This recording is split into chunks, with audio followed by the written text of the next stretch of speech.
Welcome to this section or part of the demo. Hopefully you are able to follow so far. So from what we have, just to recap from what we have seen so far in this demo, we saw like how to bring up a disposable Selenium grid infrastructure, right, with a hub and then Chrome and Firefox nodes which can scale itself. These containers can scale itself, and we can actually connect to this remote infrastructure and run the tests at scale. So now in this part of the demo, we will see how to package our Selenium test scripts like a Java application using Maven.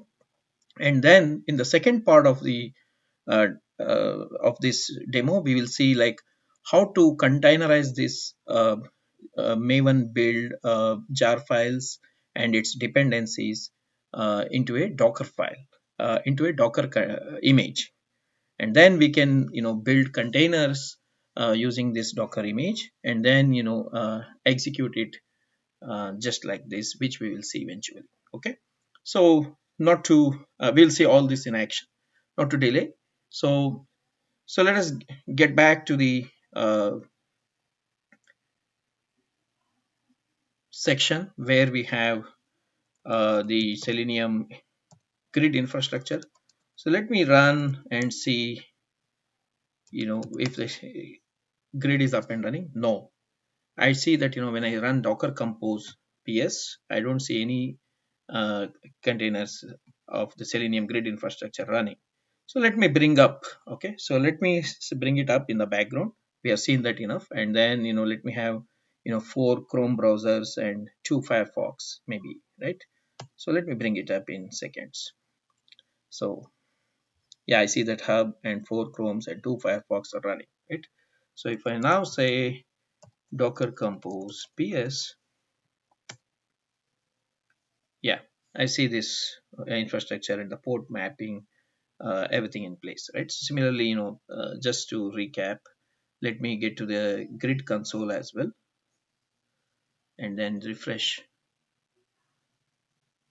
Yes, I exactly see the same infrastructure reflecting here, and I'm able to access to this.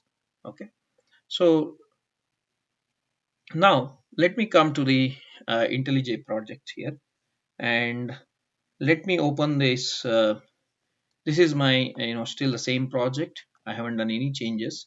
So let me just review the structure of this project, right? So this is what I have so far, right? So I have this main class and the main package and then the test package. So within the test I have all these test folders and the test classes, and then there is main, which has the page objects, which is supporting my tests, right? So there's a base page and the subsequent pages, and there's a resources directory, but I don't have anything there. So this is my project structure.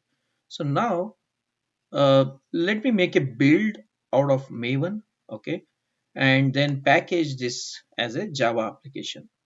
Okay, so how do I do that? So let me go to the pom.xml file.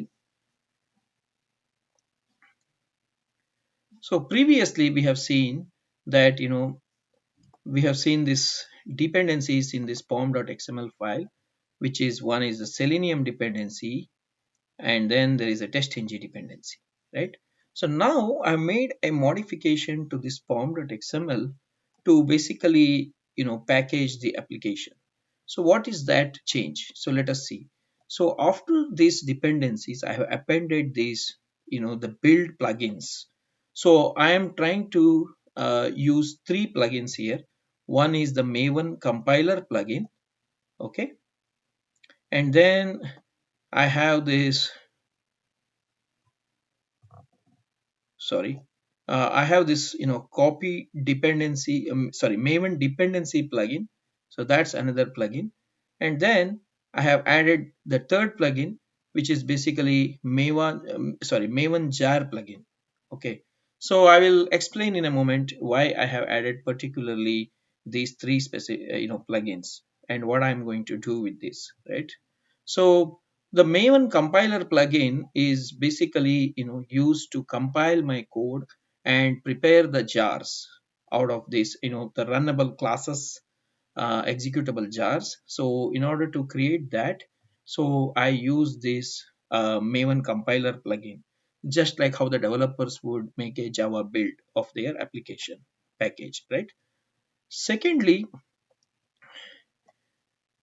the copy dependencies. So this copy dependencies, what does it do? So while my Java code and the Java classes are packaged into this target directory, it needs a lot of these dependencies, right? So we say that there are Selenium dependencies, there are TestNG dependencies that needs to be copied over in order to run, in order that for that application to run independently.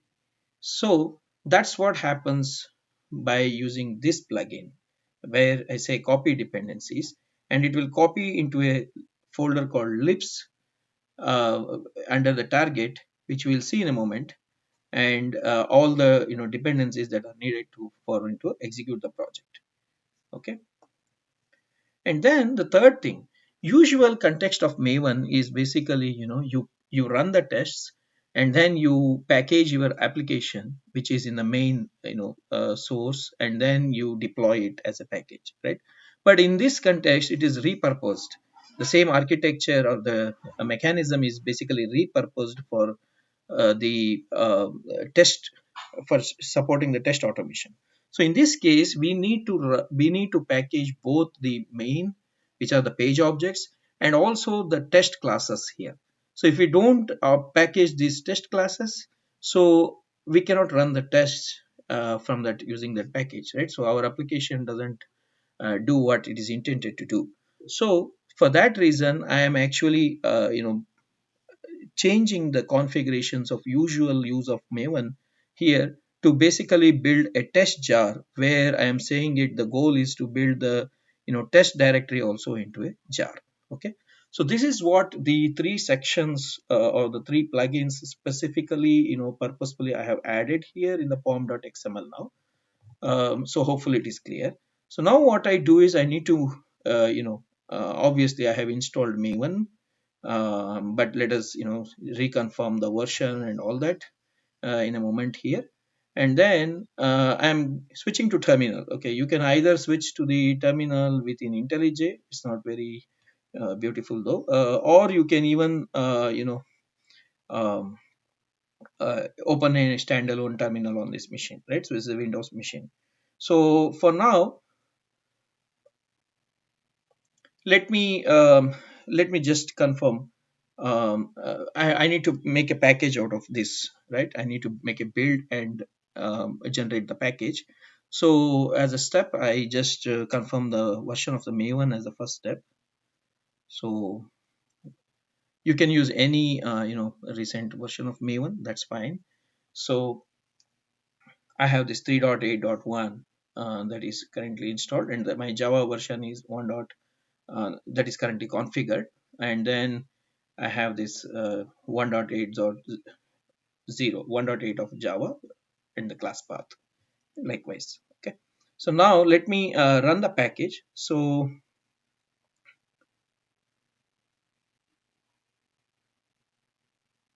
I have saved the command so that I can save some time here.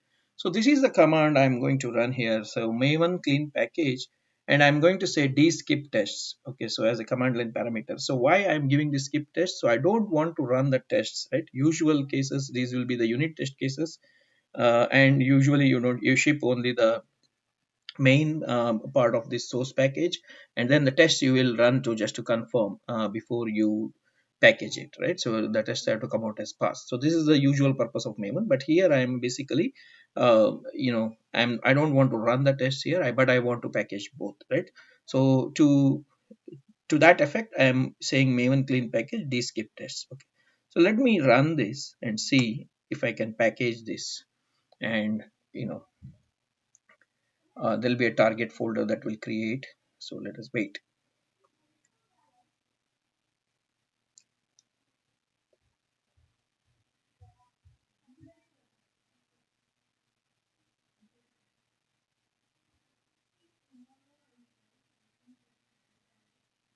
Okay, it is compiling my code, then it is creating the jars, Now it's copying the dependencies into the libs folder. Yeah, the machine is slow as usual, so quite takes some time. Um, but on a faster machine, the build will not take such, will be quite fast. But this is good enough for a demo because you can see exactly what files have been copied, what jars are copied, what versions have been copied, likewise.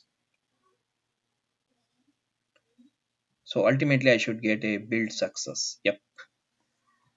So I see this. So the two jars, one is selenium docker.jar and selenium docker tests.jar. So these two jars are in, should be in my target and then directory, which we'll see in a moment. And I should have the libs, all the dependencies in the libs directory within target. Okay, so I have built success and it took 1 minute for now. So let me go back to, let me minimize this. So these are my, selenium docker.jar, selenium docker test.jar, and then here the libs directory, I have all the dependencies that I need packaged or copied so that I can, independently run this. Okay. So now, so hopefully this is clear. So this is how you actually, uh, build your Selenium infrastructure like a Java application and package it so that you can, run it independently, right? It becomes runnable.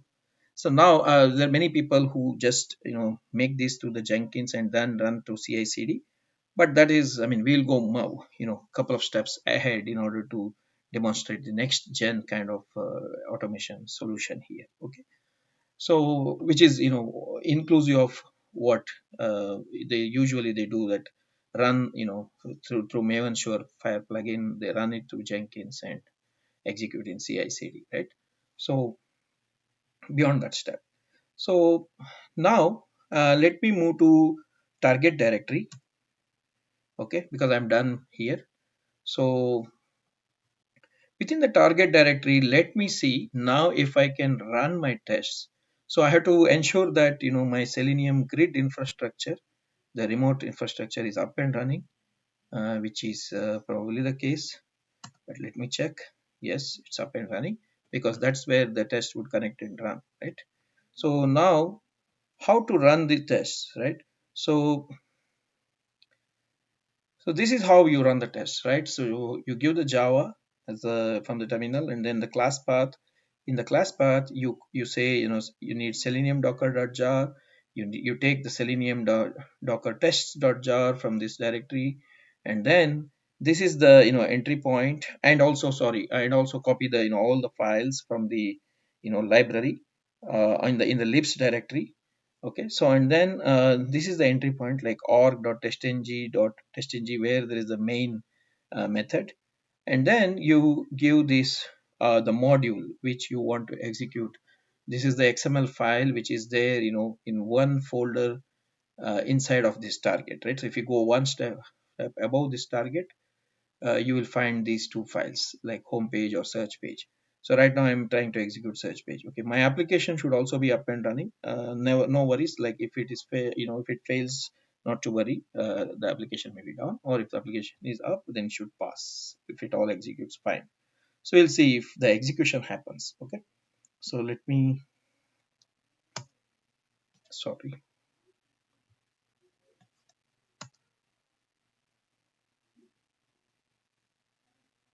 Okay. So the execution starting with Chrome browser, and because I haven't provided any, yes, application is up and running, so it is running, right? So my first test case is executed, the home page is coming up. So as I had told earlier that, I should get this message. Website is launched, app site is launched, home page is displayed, and then expected find owner, search page, and table of records is displayed. Test passed, right? So two test cases passed, everything is fine. Similarly, I can run the other test case as well, but in the interest of time, I'll skip that. So this is how I am able to now achieve one level of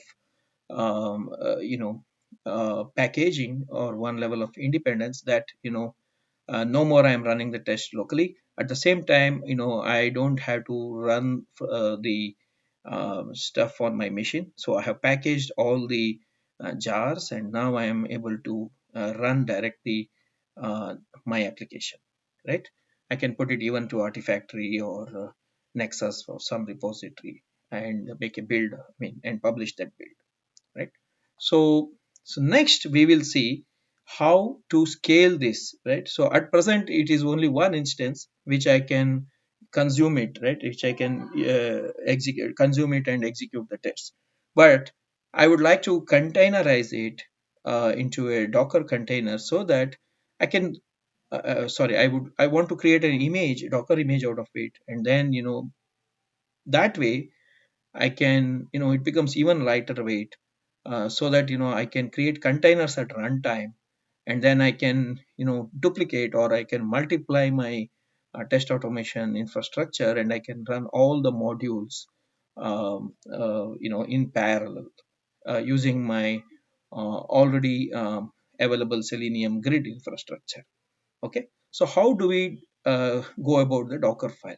So that's what we'll see in the next section. So far I think it is clear, so let us take a pause here. Okay, so before I continue further on the Docker file, right? So let us see, all this time we have been running on the Chrome browser, right? So let me try to run once and show, if I can pass this command from the command line, right? So if I pass Firefox as the browser, if I can run the test on Firefox browser, right? So let me try to run it and see if my test, yes, run successfully on Firefox. So it is bringing up Firefox now, not the Chrome, and it is executing the test.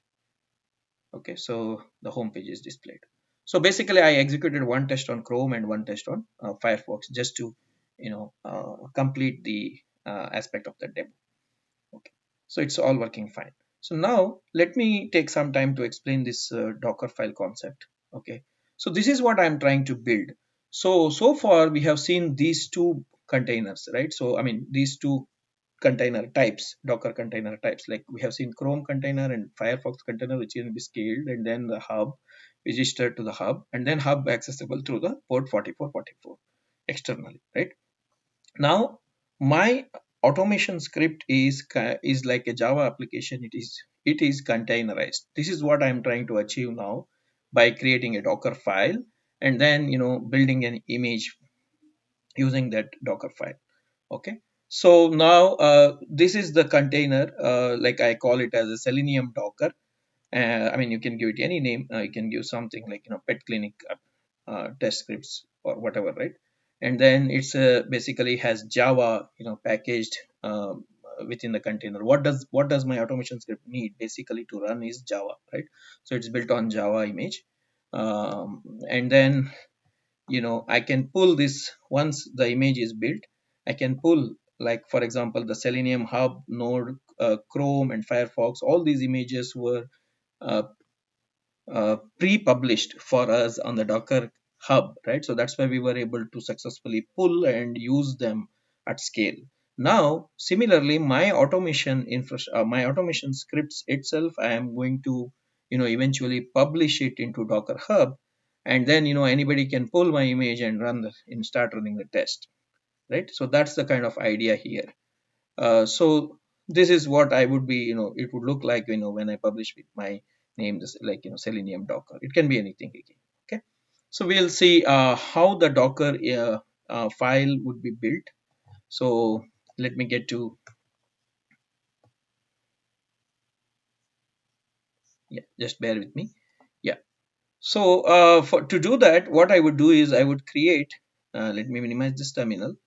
Okay. So what I would do is I would create a Docker file in my project directory here, and that's where I would write my code, uh, uh, which will actually, when run, will publish, will create the image, will create the Docker image. Okay, so let me see this Docker file here, and before I get to the content of this code or this YAML file and the code and all that. So let me explain, take a moment and then explain the, you know, what is the concept of building this Docker file, right? How do you write this code eventually? Okay. So before you, uh, yeah, before you go there, let us understand the concept and the different layers of building this Docker image. Okay. So you always start with a base image. That's where you will say from what do you want to start, right? So in this case, I'm going to take open JDK. I need Alpine. I need a Linux OS, right? So on that Linux OS, instead of installing Java again, I am going to take a Java which is already installed on the, an image which already has Java installed, an Alpine Linux OS image which already has Java installed on it. Okay, and now again I have a choice whether I want to go with JDK or JRE, right? So this is a very important thing here. So where I have decided to go with JRE, okay, instead of JDK. Why? Usually when I run the test on my machine, right, I run with the JDK. As we saw, it's 1.8. But why am I going with JRE now? Okay, how would my test run? What is the, decision impacting parameters here, right? So let us understand that concept. So as we know that, JDK and JRE, right? So JDK is quite a big, huge in size when compared to JRE. So JRE is just a runtime component of runtime engine of Java. So it is lighter weight. And now since I have already packaged my automation script into jar, I don't need JDK to run each time, right? So I can just get away with JRE.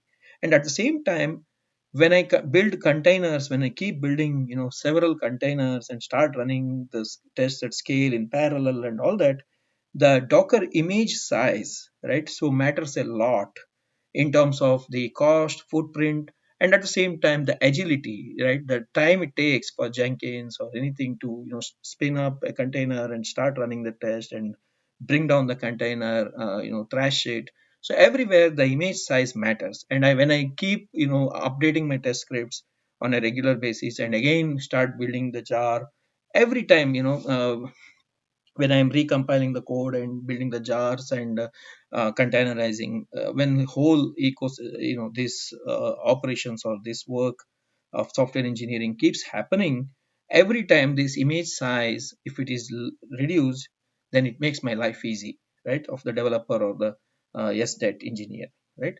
So from that perspective, I go with JRE. So I hope you are able to follow this, right? So I'm taking JRE Alpine 3.8. I mean, you can take any, there are so many images of OpenJDK there, so you can pick up any of that. Okay, so this is a base image.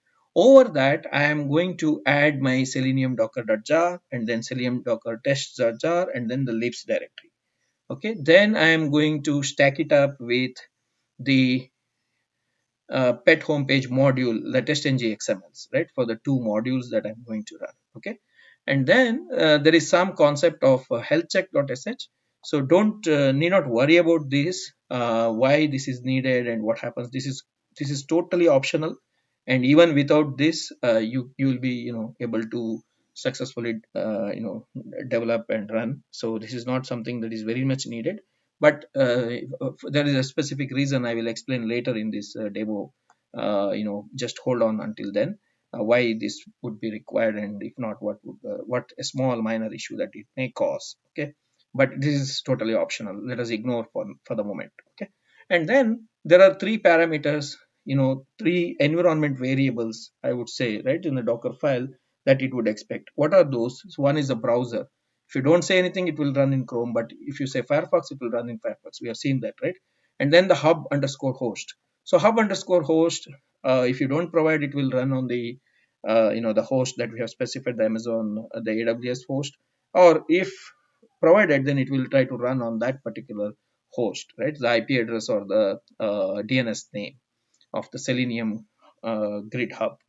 And then the module which you want to run, like whether you want to run pet homepage or the search page.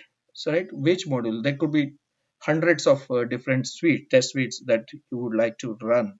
So this is also kind of an environment variable that is parameterized. So these are the three parameters that it would expect.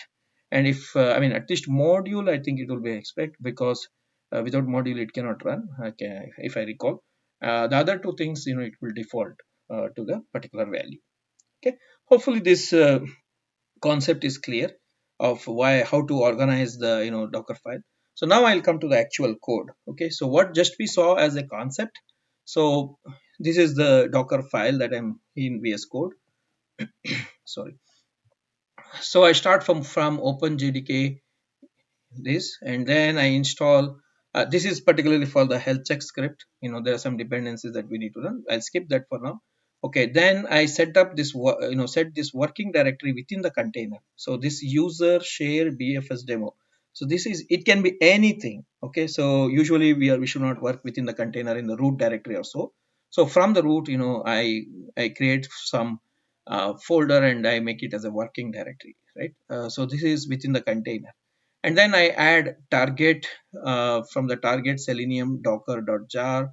I will add selenium docker.jar to the container. So this is whatever I see here on the first parameter here, the left side.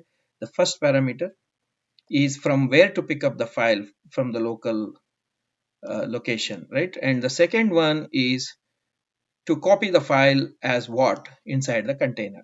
So it's the same structure that follows right below. Okay, so I said, go to the target directory. See, this is my Docker file is residing in the, let me show it here in IntelliJ. See, my Docker file is going to reside in this. So from relative to this, from where the Docker file is present, I need to go to target directory, and then I need to pick up this selenium docker.jar, right? Similarly, the selenium docker test.jar. So that's what I am specifying here. Okay, so pick up from target directory this and copy into this BFS demo directory within the container, selenium docker.jar, selenium docker test.jar, and from the libs directory within target to libs, and then I say just add this. I'm this is in the same directory, right? So the testng suite files. So I say add the pet home page similarly, and then the search page. Okay, and then health check, which I will say later. So this line of code, this run DOS to Unix, is required if you prepare this file on Windows, and then eventually you have to ship it to Linux environment. So in that case, there are some format issues.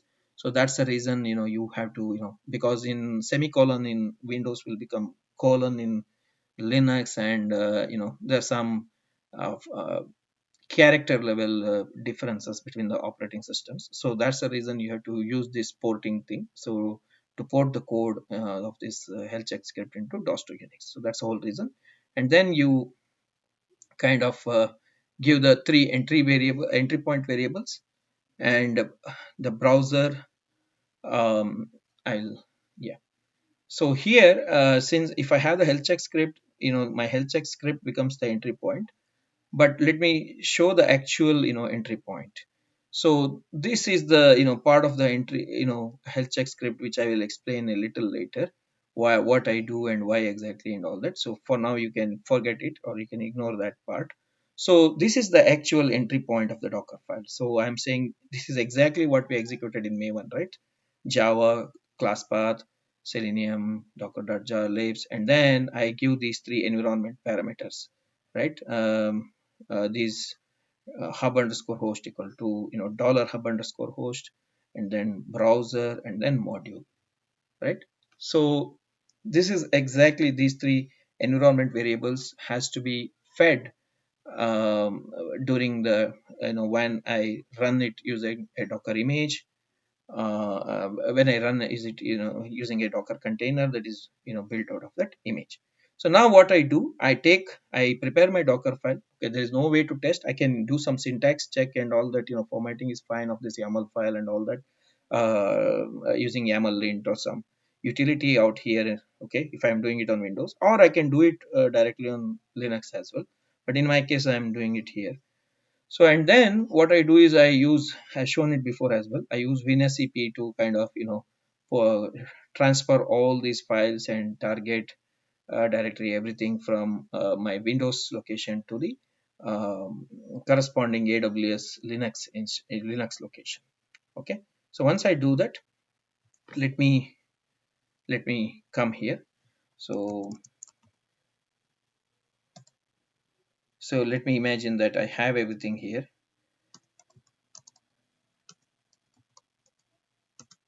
Sorry.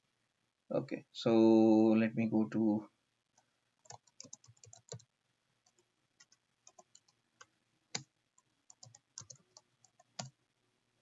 okay, so I have this everything already copied here, right? So in a Docker file. So now how do I build the Docker image, right? So let me see first if I have the, what are the images I have on this machine, right? So I say Docker images.